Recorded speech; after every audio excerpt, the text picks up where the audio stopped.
कि मेरे एडमिशन के लिए जिसने 20 लाख रुपए लिए, पहले उस सिस्टम को सुधारो, फिर मुझे बताओ बोले ऑपरेशन के आपने कितने पैसे लेना।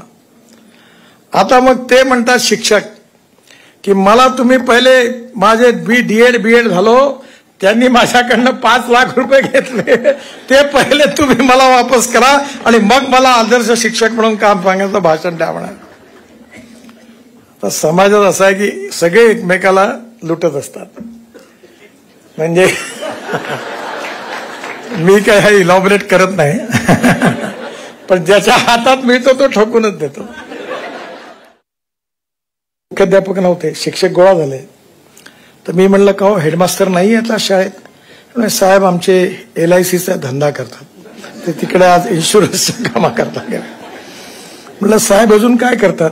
त्यांचा लाकडी फर्निचरचाही व्यवसाय आहे म्हणलं अजून आजकाल रिअल इस्टेटचे काम त्यांनी सुरू केलं आहे। मी म्हणलं मुख्याध्यापक एवढं सगळं काम करतात, मग शाळेत केव्हा येतात? म्हणलं शाळा सोडून सगळं काही करतात, सही करायला फक्त येतात म्हणा। म्हणजे अशा शाळांमध्ये जी जनरेशन आहे ती पूर्ण बर्बाद होणार आहे।